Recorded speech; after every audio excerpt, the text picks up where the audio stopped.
En 1976, cuando JVC presentó la primera videograbadora, nadie esperaba que este rectángulo negro de plástico cambiara el entretenimiento en casa para siempre. Inicialmente fue una lucha tecnológica entre dos gigantes japoneses, Sony con su Betamax y JVC con la videocinta. Pero pronto se convirtió en una revolución cultural. Esta revolución transformó nuestras salas en cines personales. Descubramos cómo una simple cinta magnética cambió el mundo del entretenimiento y lo hizo accesible para todos. En los años 70, el mundo del entretenimiento cambiaba rápidamente.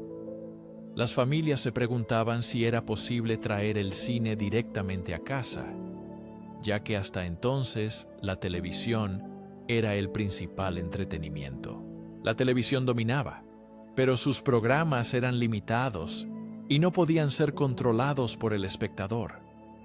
La posibilidad de grabar, pausar y reproducir contenido parecía un sueño fantástico.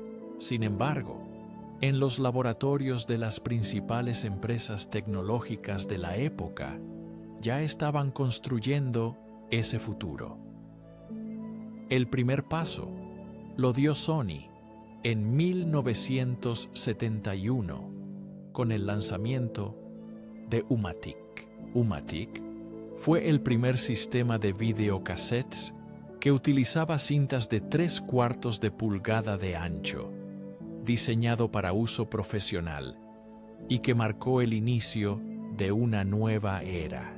Este producto inventado por Sony abrió el camino para videocaseteras más compactas y accesibles, que pronto aparecerían en cada hogar. A partir de ese momento comenzó la batalla por el dominio del mercado entre Betamax y el videocassette JVC, que pronto se convertiría en un fenómeno cultural épico.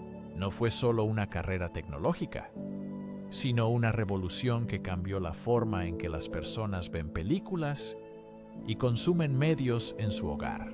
Para uso profesional, el formato U-matic se convirtió en clave para la comunicación empresarial y la televisión educativa gracias a su fiabilidad y facilidad de uso.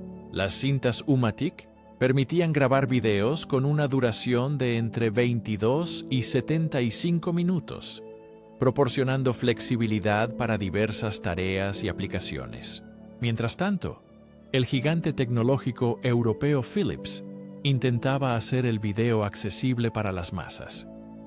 En 1970 se lanzó el formato VCR. Aunque el sistema era prometedor, no logró conquistar el mercado debido a problemas técnicos y falta de atractivo para los consumidores. Sin embargo, los esfuerzos de Philips demostraron a otras empresas que existía una audiencia dispuesta a pagar por videograbadoras. La condición principal es que los dispositivos deben ser accesibles, fáciles de usar y lo suficientemente compactos para colocarse cómodamente en el hogar. El 10 de mayo de 1975, Sony lanzó Betamax en Japón, proclamándolo una revolución en el video doméstico. La calidad de imagen y sonido era impresionante, superando significativamente todas las tecnologías disponibles en ese momento. Entre las primeras cintas Betamax estaban películas icónicas, como Jaws, que atrajeron la atención del público. Sin embargo, Betamax tenía un problema serio: la limitación de grabación a 1 hora, lo que afectaba considerablemente su popularidad. Sony no podía grabar películas completas o eventos deportivos, las dos opciones más deseadas por los usuarios. Eligieron una estricta estrategia de control de la tecnología. Sony limitó las licencias de su tecnología a otros fabricantes. Como resultado, los reproductores Betamax eran caros y escasos, costando $2.295. Esto equivalía a más de $6.000 hoy en día, lo que afectó significativamente el mercado en los años siguientes. La empresa japonesa TVC trabajaba en una nueva tecnología en secreto. Desde 1971, los ingenieros de JVC desarrollaban un sistema, luego llamado Video Home System, con el objetivo de ofrecer buena calidad y grabación prolongada. Para JVC, la prioridad era la simplicidad y comodidad para el usuario, no la perfección técnica, lo que contrastaba fuertemente con la filosofía de Sony. En 1976, JVC presentó oficialmente el formato VHS, cuya característica principal era la posibilidad de grabar hasta 2 horas, suficiente para una película estándar. Una de las primeras películas en VHS fue Rocky, y otras cintas populares que ayudaron al formato a conquistar el mercado. En 1976 salió Star Wars, y el verdadero avance de la compañía, JVC, ocurrió gracias a la estrategia de licencias abiertas. En lugar de controlar completamente el formato, JVC permitió que otras compañías, como Panasonic y Sharp, fabricaran videograbadoras y cintas. Esta táctica aumentó significativamente la accesibilidad de los dispositivos y redujo drásticamente los costos de producción. Al lanzarse, el precio de una videograbadora era aproximadamente $500. El primer videograbador para el mercado estadounidense, CH R33U, apareció en 1977, con un precio de alrededor de $650. Este evento se convirtió en una etapa significativa en la difusión global del formato. Cada vez más fabricantes apoyaban las videocintas. Las ventas crecieron rápidamente. Para finales de 1979, se habían vendido aproximadamente 3 millones de videograbadores en EEEU. Sin embargo, la lucha contra el formato Betamax aún no estaba completamente resuelta. A finales de los 70, un factor inesperado cambió la situación. La industria del cine para adultos eligió la videocinta como formato preferido, debido a su mayor tiempo de grabación y amplia distribución. Las estrategias de marketing, el precio y la disponibilidad aumentaron significativamente las ventas de videocassettes, lo que le dio una ventaja clave en el mercado. Sin embargo, la batalla aún no estaba ganada. Sony continuó creyendo en la alta calidad de Betamax, y muchos consumidores leales apoyaban esta tecnología. El tiempo estaba en contra de Betamax. En 1908, el videocassette ocupaba una parte significativa del mercado, controlando alrededor del 60% del mercado norteamericano. Betamax tenía aproximadamente el 40%. Este golpe reflejaba no solo las preferencias de los consumidores, sino también la fuerza de una estrategia inclusiva y orientada al mercado. La historia apenas comenzaba. Lo que ocurrió en los años siguientes cambió la industria del entretenimiento y la forma en que el mundo percibía el video. El año 1981 marcó el comienzo del fin para Betamax. Sony continuó promoviendo el formato como una opción premium. El mercado ya comenzaba a inclinarse hacia la videocinta. Al año siguiente, Sony presentó Betacam, una variante profesional de Betamax para la televisión. Betacam fue presentado en abril de 1982 en la feria NAB inaugurando una nueva era de equipos de video profesionales. El evento anual reúne a profesionales de la industria de la radiodifusión para explorar las últimas tecnologías y tendencias en este campo de rápido cambio. Sony no sabía que la decisión de dividir la atención entre los mercados profesional y de consumo traería consecuencias inesperadas para el futuro de Betamax. Este paso permitió a Sony mantener su posición en el sector profesional, pero no detuvo el crecimiento de la popularidad de las videocintas entre los usuarios comunes. Entre las películas icónicas lanzadas en VHS durante este período estaban E.T., el extraterrestre, en 1982 y Los cazafantasmas en 1984. Estas cintas se convirtieron en clásicos instantáneos y ayudaron a popularizar aún más el formato VHS entre las familias estadounidenses. ¿Alguna vez has usado una videocinta para grabar una serie o una telenovela? Cuéntanos en los comentarios y no olvides suscribirte al canal. JVC y sus socios entendieron que conquistar el mercado masivo dependía no solo de la calidad, sino también de la accesibilidad, la practicidad y el bajo precio.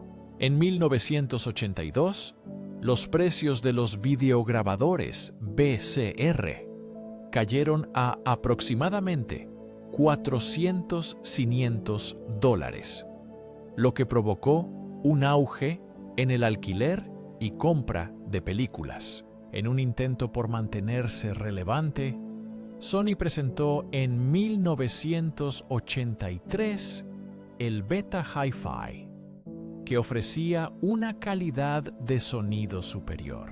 Sin embargo, películas icónicas como Terminator de 1984 se lanzaban exclusivamente en videocassettes, lo que reducía aún más las ventas de Betamax. El 17 de enero de 1984 ocurrió un evento importante en la historia de los formatos de video. La Corte Suprema de EEEUU dictaminó a favor de Sony.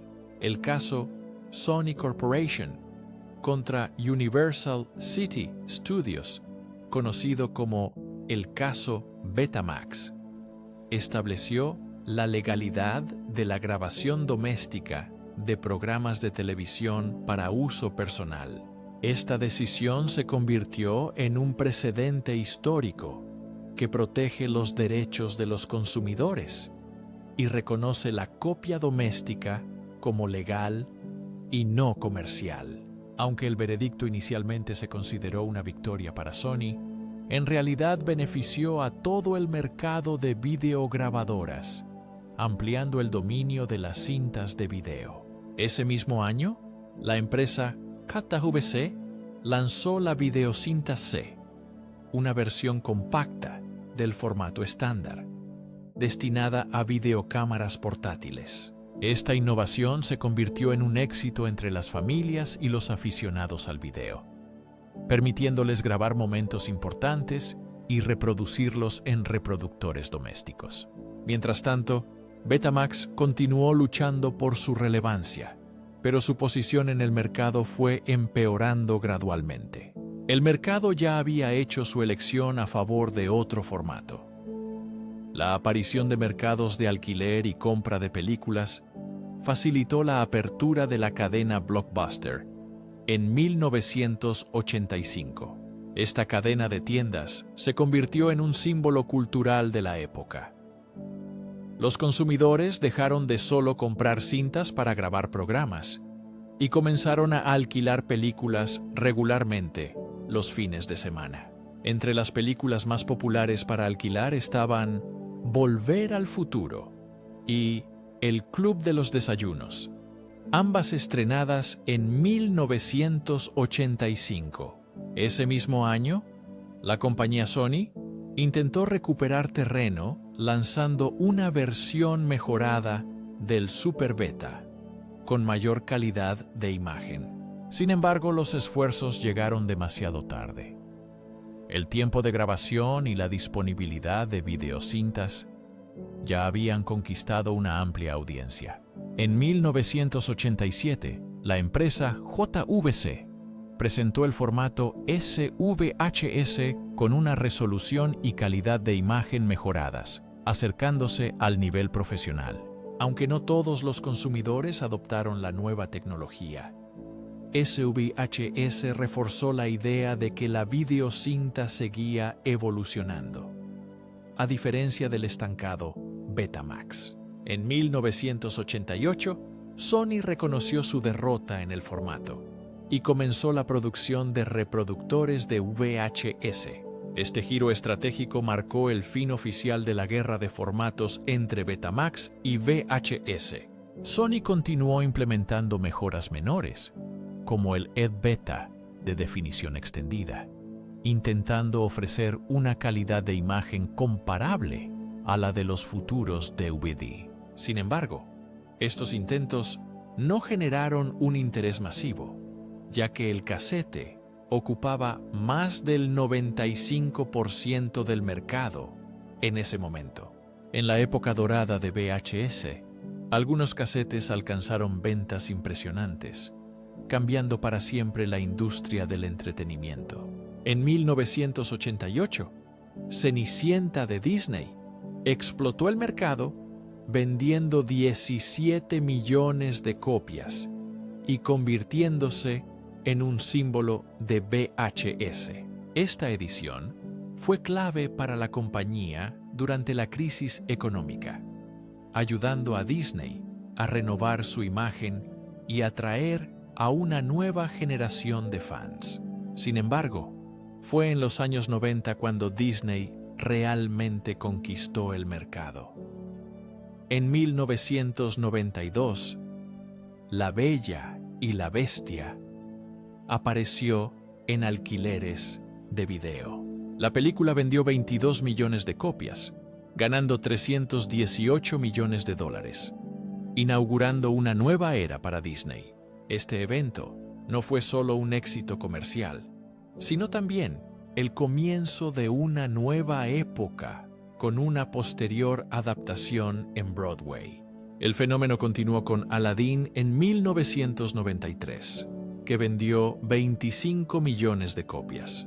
La película generó $625 millones, y con El Rey León en 1995, se convirtió en el videocassette más exitoso de todos los tiempos. Vendió millones de copias y generó $520 millones. La película de Simba fue un éxito rotundo y estableció nuevos estándares de marketing y ventas. Estos éxitos de Disney en 1994 coincidieron con Jurassic Park, irrumpiendo en el mercado con 21 millones de copias vendidas y $315 millones. Esta película marcó un antes y un después en el cine, con efectos visuales innovadores, consolidándose como uno de los mayores éxitos de la década. A finales de los 90, Titanic 1998 se sumó al club de grandes ventas con 25 millones de copias y $500 millones. El drama épico de James Cameron rompió récords de taquilla y se convirtió en un fenómeno cultural que perduró en formato VHS. En la década de los 80, el videocassette empezó a ser una alternativa viable y mucho más económica para el cine en casa en América Latina. Con la aparición de las videocassettes, surgieron los videoclubes, pequeños negocios que rápidamente se convirtieron en una parte importante de la vida cotidiana en muchas ciudades de América Latina. En Argentina, por ejemplo, en los años 80, había entre 8 y 10.000 videoclubes, de los cuales más de 3.500 estaban en Buenos Aires. En México, el número de videoclubes superaba los 8.000 y en Brasil alcanzaba los 6.000, lo que destacaba la importancia de estos centros para el acceso al cine. Los videoclubes se convirtieron en centros culturales, proporcionando acceso al cine de autor, películas independientes, producciones locales e incluso cine experimental. Con el auge del formato VHS, las familias pudieron disfrutar del cine en casa con mayor facilidad y a menor costo que antes. Ofrecían la oportunidad de ver cine latinoamericano, que a menudo no llegaba a los grandes cines comerciales. La aparición de películas que antes solo se podían ver en festivales o en cines alternativos amplió la audiencia del cine latinoamericano. A finales de los años 80, la rápida caída de los precios de los videograbadores permitió a millones de familias latinoamericanas adquirir sus propios reproductores VHS. Para 1990, aproximadamente el 75% de los hogares en Argentina tenían un videograbador, mientras que en Brasil, esta cifra era del 60%. En México se observaron cifras similares. La penetración de las videocintas fue tan profunda que provocó cambios significativos en el consumo de entretenimiento en el hogar en la región. En Brasil, el mercado de videocassettes experimentó un auge en los años 90, gracias al bajo costo de los reproductores y al acceso a películas a través de videoclubes. Este fenómeno se repitió en muchos países de América Latina, donde los videocassettes se convirtieron en una parte importante del ocio doméstico y el consumo masivo de video.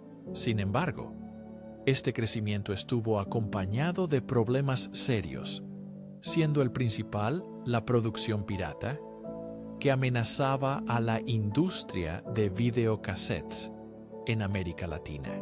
Se estima que en los años 90 entre el 70 y 80% del contenido en circulación eran copias ilegales, lo que provocó una crisis en los distribuidores. Este problema de piratería marcó el inicio de una larga lucha que décadas después volvió a tener un desarrollo significativo en la era digital.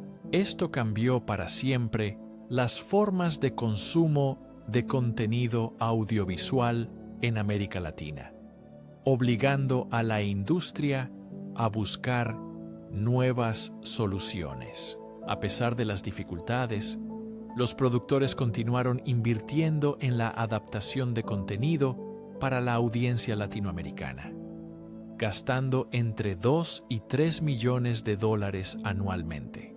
Estos esfuerzos permitieron que películas extranjeras, especialmente el cine estadounidense, llegaran con éxito a los espectadores de la región gracias al doblaje y los subtítulos. Las pantallas de los hogares latinoamericanos, en una época en que los subtítulos eran la herramienta clave para acceder al cine mundial. Las videocintas también permitieron que el cine mexicano y las telenovelas alcanzaran a una audiencia masiva. Estos géneros se volvieron fácilmente accesibles a través de los videoclubes. Producciones locales, como la famosa telenovela Agua para Chocolate de 1992, María de Barrio de 1995 y Esmeralda de 1997, dejaron una huella cultural significativa. La cultura del videoclub como lugar de interacción social e intercambio de ideas se convirtió en el alma de una generación que vio cómo el cine se volvió democrático no solo en los cines, sino también en los hogares de las personas. ¿Vivías la emoción de ir al videoclub para alquilar una cinta de video? Cuéntanos en los comentarios cuál fue la película más memorable que alquilaste. Los años 90 fueron una década de transición. Aunque las cintas de video dominaban el mercado, la aparición del DVD a mediados de la década marcó el inicio de un nuevo capítulo en la historia del entretenimiento en casa. Los consumidores aún amaban las cintas de video por su accesibilidad y la gran cantidad de títulos disponibles, pero las limitaciones del formato comenzaban a hacerse evidentes. En la era digital, la aparición de videocámaras compactas, como la GRC1 de JVC y luego la GRDV1 en 1995, llevó la grabación digital a los hogares. Esto marcó el comienzo de un cambio inevitable en los gustos del mercado. En 1997, apareció el formato DVD, que generó una ola de expectativas, especialmente en Norteamérica y Europa. Rápidamente quedó claro que el DVD ofrecía una calidad de video y sonido significativamente mejor. Además, la comodidad de ver una película sin necesidad de rebobinar se convirtió en una ventaja decisiva. Por primera vez, ver una película en casa se volvió tan sencillo como presionar un botón y disfrutar del filme sin interrupciones. Poco a poco, los consumidores comenzaron a abandonar los videograbadores, ya que el DVD ganaba popularidad y la producción de videograbadores empezó a disminuir. Para 1999, los estudios cinematográficos comenzaron a revisar sus estrategias de distribución de contenido. Se estima que para entonces, las ventas de DVD superaron a las de videocassettes, confirmando un cambio en las preferencias de los consumidores. En Estados Unidos se vendían 50 millones de unidades anualmente, mientras que las ventas de videocassettes cayeron drásticamente entre 2001 y 2002. Muchos fabricantes redujeron significativamente la producción de videocassettes, enfocándose en el formato digital. Para muchos, esto marcó el fin oficial de la era de las videocassettes. La transición no fue inmediata, y muchas familias continuaron usando reproductores de video varios años después de 2002. En 2002, la empresa Sony anunció la suspensión de la producción de Betamax, el eterno rival del videocassette, después de décadas de intentos fallidos por recuperar cuota de mercado. La empresa reconoció la derrota. Betamax perdió la guerra de formatos. El segmento de grabación en cinta se volvió obsoleto, y eso significó el fin de la era de los soportes analógicos. Ese mismo año, Sony lanzó Minidisc, un intento de crear un nuevo formato musical, pero no logró una difusión masiva. Minidisc, al igual que Betamax, estaba condenado al olvido por la falta de interés masivo. Para el año 2004, el mercado estaba completamente controlado por los DVD y más tarde por los discos Blu-ray, con mayor capacidad y calidad. El 13 de marzo del año 2006, la película protagonizada por Viggo Mortensen fue una de las últimas lanzadas en videocassettes. Sin embargo, esta noticia pasó casi desapercibida para la mayoría de los espectadores. La gente ya estaba acostumbrada al brillo y la comodidad de los discos DVD. Para muchos, este lanzamiento significó el fin de una era, la última huella de un formato que cambió el mundo de la televisión. Ese mismo año, en VHS también se lanzaron otras películas, incluyendo el famoso El Código Da Vinci. Fue el acorde final para las videocassettes. En 2008, la producción de videograbadoras se detuvo por completo, y la última gran fábrica de videocassettes cerró. JVC, uno de los mayores fabricantes de videograbadoras, se unió con Kenwood para crear el holding JVC Kenwood Holdings, aunque la empresa sigue siendo importante en la industria tecnológica. La era de las cintas de video llegó a su fin, dando paso a nuevos formatos. La última videograbadora fue descontinuada hace muchos años, pero su legado vive en cada pausa de un streaming, en bibliotecas digitales y comunidades de fans. La próxima vez que veas tu servicio de streaming favorito, recuerda que estás disfrutando del legado de una revolución. Todo comenzó con una simple cinta negra de plástico. Si te gustó este video, no olvides darle like, compartirlo y suscribirte al canal. Así podrás conocer más historias sobre innovaciones. Estas historias muestran cómo los inventos cambiaron el mundo y afectaron nuestra vida, abriendo nuevas oportunidades y transformando el estilo de vida habitual de cada persona.